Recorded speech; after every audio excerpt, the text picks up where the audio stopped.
ಎಲ್ರಿಗೂ ನಮಸ್ಕಾರ.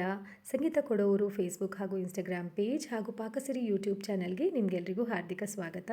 ಸ್ನೇಹಿತರೆ, ರೀಸೆಂಟಾಗಿ ನಾನು ಹೋಟೆಲ್ ಸ್ಟೈಲಲ್ಲಿ ಒಂದು ಮಿಕ್ಸ್ ವೆಜಿಟೇಬಲ್ ಕರಿನ ಟ್ರೈ ಮಾಡಿದೆ. ಪ್ರಿಪ್ರೇಷನ್ಗೆ ಸ್ವಲ್ಪ ಟೈಮ್ ತೊಗೊಂಡ್ರೂ ತಿನ್ನೋಕ್ಕೆ ಮಾತ್ರ ತುಂಬಾ ಟೇಸ್ಟಿಯಾಗಿತ್ತು. ಹೇಗೆ ಮಾಡಿದೆ ಅಂತ ಹೇಳ್ತೀನಿ ಬನ್ನಿ. ಮೊದಲು ಒಂದು ಮಿಕ್ಸಿ ಜಾರಲ್ಲಿ ಟೊಮ್ಯಾಟೊ, ಶುಂಠಿ, ಬೆಳ್ಳುಳ್ಳಿ ಹಾಗೂ ಹಸಿಮೆಣಸಿನಕಾಯನ್ನು ಹಾಕ್ಕೊಂಡು ಒಂದು ಪ್ಯೂರಿನ ರೆಡಿ ಮಾಡ್ಕೋಬೇಕು. ಇದಾದಮೇಲೆ ಒಂದು ಬಾಣಲೆ ಅಥವಾ ಕಡಾಯಿಯಲ್ಲಿ ಎಣ್ಣೆನ ಬಿಸಿ ಮಾಡಿಕೊಂಡು ಅದಕ್ಕೆ ಒಂದು ಸ್ವಲ್ಪ ಜೀರಿಗೆ ಹಾಗೂ ಹಸಿಮೆಣಸಿನಕಾಯಿನ ಹಾಕ್ಕೊಂಡು ಫ್ರೈ ಮಾಡಬೇಕು. ಆಮೇಲೆ ನಿಮಗೆ ಇಷ್ಟವಾದ ತರಕಾರಿಗಳನ್ನು ಹಾಕೋಬೋದು. ನಾನಿಲ್ಲಿ ಬಟಾಣಿ, ಕ್ಯಾರೆಟ್, ಆಲೂಗಡ್ಡೆ ಹಾಗೂ ಬೀನ್ಸನ್ನು ಹಾಕಿದ್ದೀನಿ. ಇದು ಬೇಯ್ತಾ ಇದ್ದಂಗೆ ನಾವು ಒಂದು ಸ್ವಲ್ಪ ಅರಿಶಿನ ಪುಡಿ, ಉಪ್ಪು ಹಾಗೂ ಒಂದು ಸ್ವಲ್ಪ ಸಕ್ಕರೆನ ಹಾಕಿ ಸ್ವಲ್ಪ ಫ್ರೈ ಮಾಡ್ಕೋಬೇಕು. ಸಕ್ಕರೆ ನಾನಿಲ್ಲಿ ಸ್ವಲ್ಪ ಸ್ವೀಟ್ನೆಸ್ಗೆ ಆ್ಯಡ್ ಮಾಡಿದ್ದೀನಿ. ಇದು ಕಂಪ್ಲೀಟ್ಲಿ ಆಪ್ಷನಲ್, ನಿಮಗೆ ಬೇಕಾದರೆ ಸ್ಕಿಪ್ ಮಾಡ್ಬೋದು.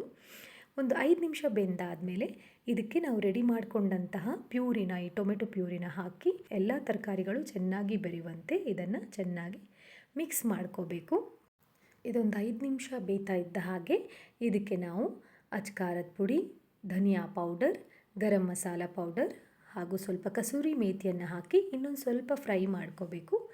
ಎಲ್ಲವನ್ನು ಚೆನ್ನಾಗಿ ಮಿಕ್ಸ್ ಮಾಡಿಕೊಂಡು ನಾವು ಇದನ್ನು ಒಂದು 10ರಿಂದ 15 ನಿಮಿಷ ಬೇಯಿಸ್ಕೋಬೇಕು. ಇದು ಬೇಯ್ತಾ ಇದ್ದ ಹಾಗೆ ನಾನಿಲ್ಲಿ ಮನೆಯಲ್ಲೇ ಕೂಡಿಸಿಟ್ಟಂತಹ ಕೆನೆಯನ್ನು ಹಾಕ್ಕೊಂಡು ಇಲ್ಲಿ ಮಿಲ್ಕ್ ಕ್ರೀಮ್ ಮಾಡ್ಕೊಂಡಿದ್ದೀನಿ. ಸಾಮಾನ್ಯವಾಗಿ ನಾನು ಹೊರಗಡೆಯಿಂದ ಕ್ರೀಮ್ ತರಿಸಲ್ಲ. ಇದು ಮನೆಯಲ್ಲೇ ರೆಡಿ ಮಾಡಿಕೊಂಡಂತಹ ಕ್ರೀಮ್ನ ಮಿಕ್ಸಿನಲ್ಲಿ ಹಾಕ್ಕೊಂಡು ರೆಡಿ ಮಾಡಿಕೊಂಡು ಇದನ್ನು ಬೆರೆಸ್ಕೊಂಡಿದ್ದೀನಿ. ಈ ಕ್ರೀಮ್ನ ಹಾಕ್ಕೊಂಡು ನಾವು ಇನ್ನೊಂದು 15 ನಿಮಿಷ ಸಿಮ್ಮಲ್ಲಿಟ್ಕೊಂಡು ಬೇಯಿಸ್ಕೋಬೇಕು.